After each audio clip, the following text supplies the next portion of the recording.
Hello, welcome to another time on this very special interview with a personality of note, somebody that has distinguished herself in different fields of endeavor.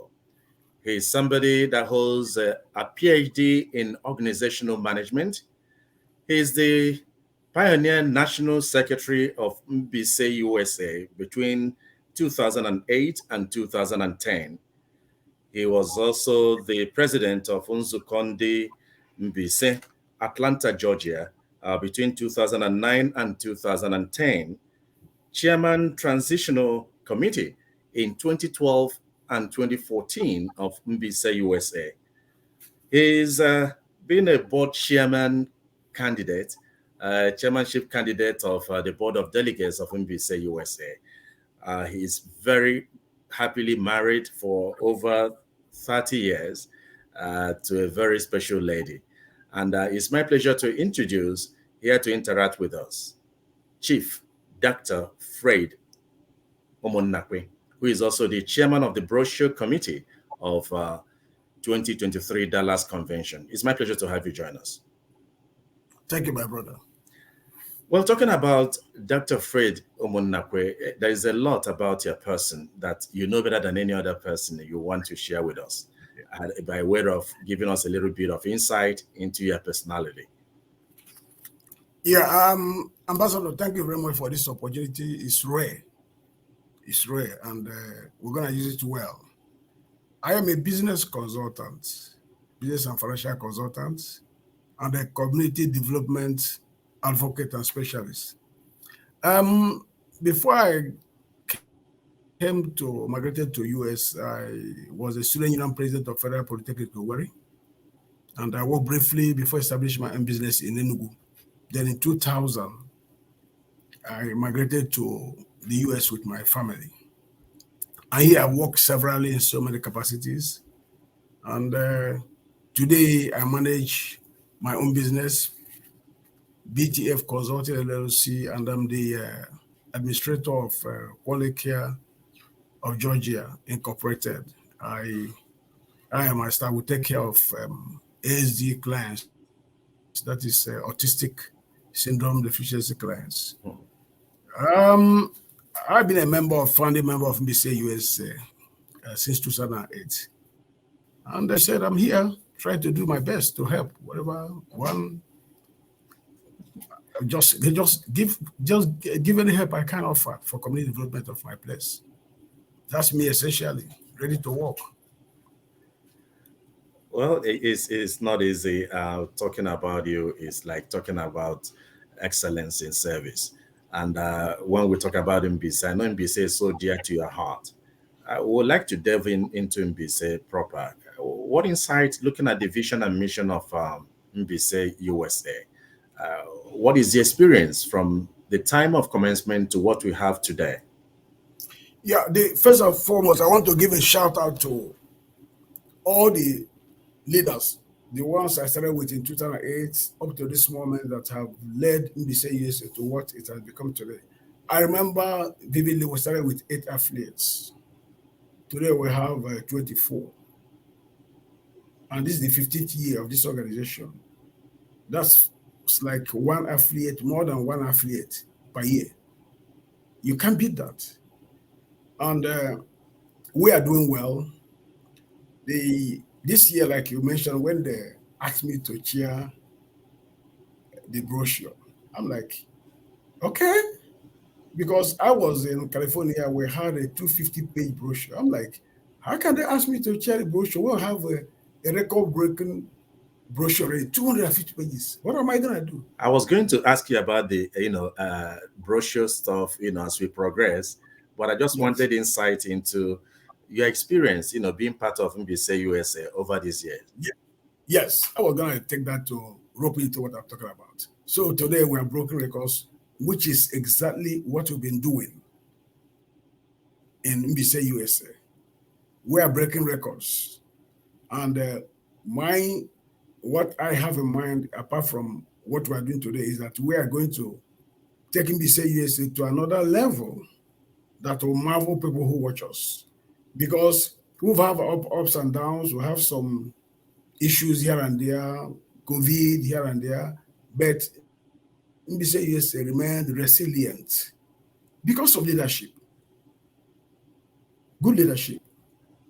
In the last 5 years, we have had higher quality leadership, which has put us at this pedestal of continuous growth now, mobilization.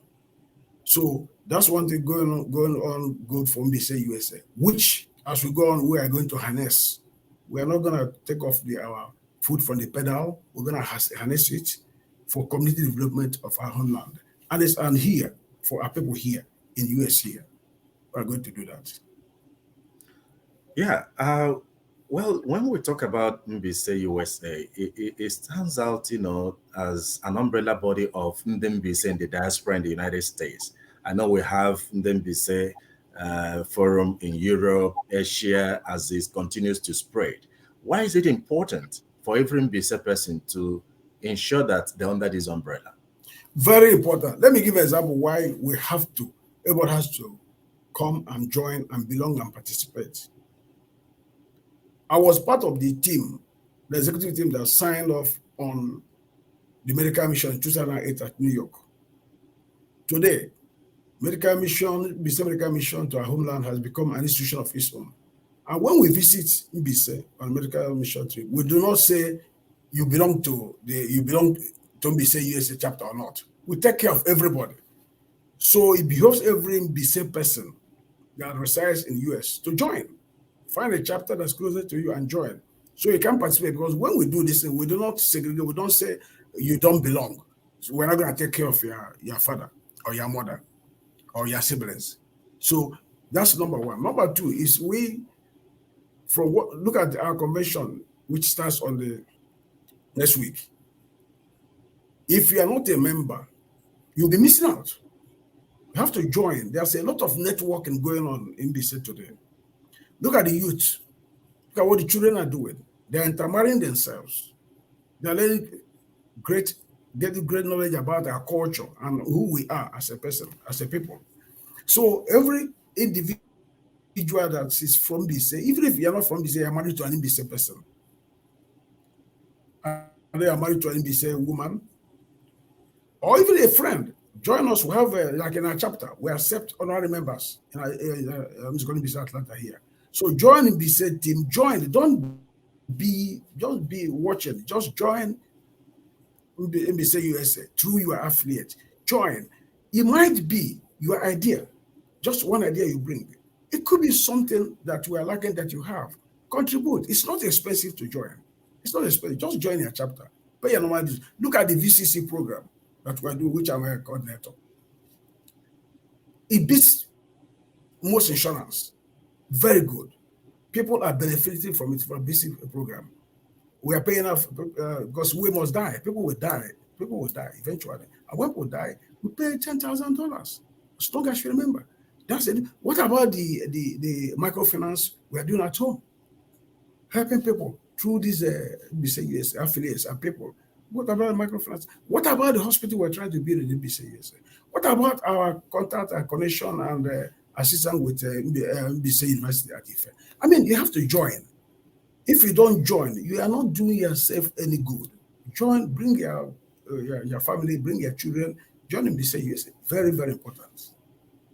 Okay, earlier we tried to talk about, your capacity, your background, so to say. It's just a way of opening up, for others to key in, because you might be an MBC person and you don't know who to meet when you have one challenge or the other, or in any specialization. That's exactly why we try to, talk about the person's background and qualifications, because somebody might need someone that wants certain things done. That way you're able to connect it. And when you get to come to the convention, it becomes something unique. Now you're in charge of the brochure. The brochure is a memorable this thing that you come up with. A lot of people are queuing into it. What can you tell us about the importance of the brochure? Yeah, when we started in 2008, it wasn't just a brochure. Today it's a compilation. It's a document. It's a must-have document on your desk. where you have names of prominent Mbise people, where you have names of businesses from Mbise and their friends. So it's a must-have. It's a must-have, even though it's late to subscribe to this year's, but next year is going to be very big. It's a must-have. So people have to queue into the brochure. Show people you are who you are. Show people who your family is. Show people your achievements. And last year, if for whatever reason they make me the chairman again, I'm going to insist that every Mbise person that has excelled in, especially children that has excelled in something, we give them a free page. They're not going to pay. Like there's this child that did a space thing, you know, I saw her at the brochure, I was very happy. These are kind of the story, because we have to tell our own story by ourselves. And that brochure is a very good vehicle to tell our own story by ourselves. So the brochure is good, very effective way of advertising ourselves, telling our own story. This year, they say we broke records. We broke the record of last year. Next year, we are going to break more records. When you are carrying the brochure of next year, you're gonna know that you're carrying. It's gonna weigh, or, you know, if you are traveling by road, or you know that. I promise you that by God's grace. So let our people come forward and subscribe to our brochures, advertise, showcase yourself, tell us who you are, and we are going to give free pages for our children that excel in academics and other walks of life. You've been chairman of transition committee, you know, 2 times now, and Mbise is gearing towards the end of another administration by 2024. What are your expectations like? You know, having the right people at the right positions, round pegs in round holes. I think that's the mantra now: round pegs in round holes.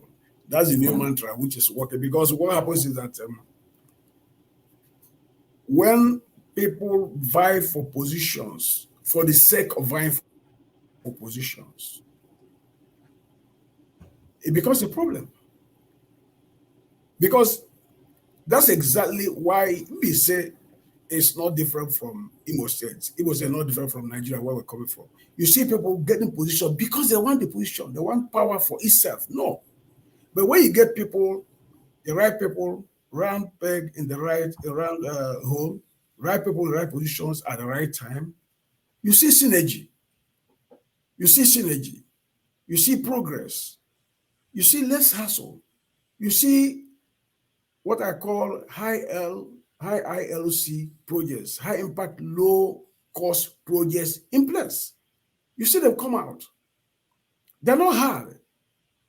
What makes it difficult is when people are scrambling for positions, feeling everywhere without even know what to do.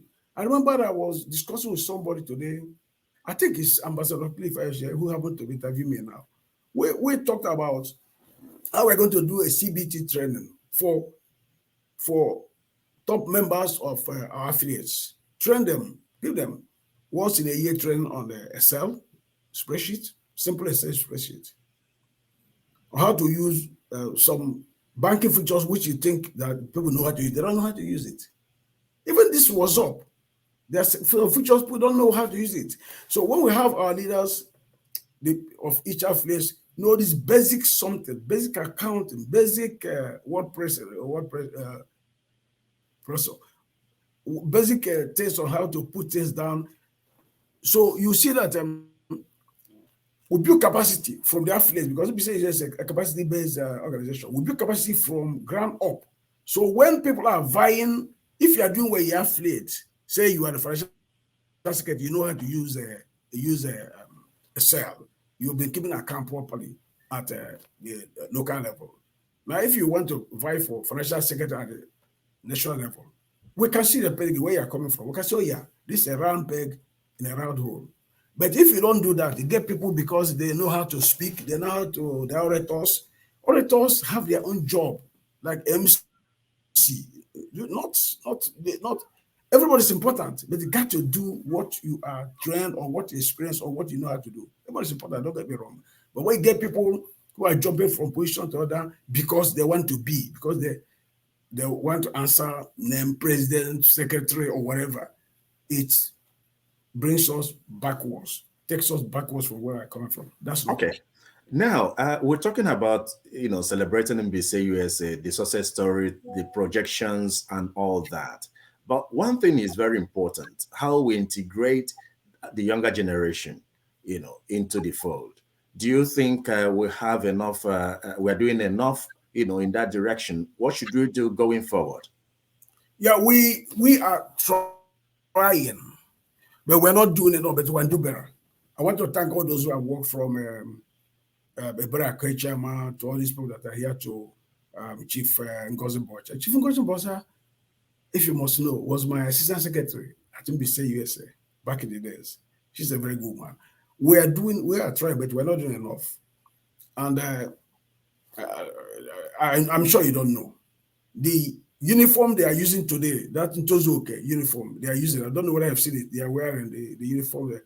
I donated it last year, single-handedly, with my family. So the point I'm making that there are so many things we can do to bring them in. Imagine when I saw them the other day with their uniform, I was like, wow, this is good. And it attracted so many people because of that simple donation. So there are so many other things we can do for our youth, like now they're intermarrying some themselves. They are learning our language, our culture. The last convention, I see them speak fluent Igbo. I was part of the panel that judged the Miss Mbisa and whatever, Opera Mbisa and Adam Mbisa. I was part of the panel. It was so a beauty to watch. So, but we can do more. And I am very confident that this lady now, Chief Mbocha, she's very good at that. If we give her proper service. Yeah. What are your thoughts, on this impression that there is need to have a youth wing of MBC USA where they could be galvanized to discuss their own affairs, in as much as we're doing it integratedly, into the main program, like we have the Millennial Town Hall meeting and all that, that something should evolve, also have a leadership along that line that could structure them into being more productive to MBC people. I think it's already the only to carve it out. If you look at the Directorate of Youth and I think it's women that I don't know how they invite them, but they have a Directorate of Youth and Children. It's already there. It's to carve it out. It's to carve it out because what we don't want to do is maybe say yes as at now is to leave people to run amok. We don't want to leave them to run amok. But it's not that we don't want people to women be on their own, men be on their own, youth be on their own. But we have to be careful so that people don't run amok. And when they do that, it becomes a problem. Okay. You can't control them. Yeah. All right. It's something that has to be in progress and something everybody have to, put heads together to factor out the best way to go about it. Now, on a last note, you're an MBC man. You've championed MBC. Who is the ideal MBC person to you? The ideal MBC person is that family man. That family man who people say is proud, but is not proud. It's someone who has dignity. That dignified family man who, no matter what, takes your family. Very industrious. X out water out of stone. Sells eyes to the Alaska people. That's MBC man. Everywhere you go, where there is something to do, you find an MBC man. An MBC man can take eyes, package it, go to Alaska, and market it, and they will buy. That's an MBC man. Creative, determined, ready to work. And it's a family man. He believes in family and believes in God. That's MBC man.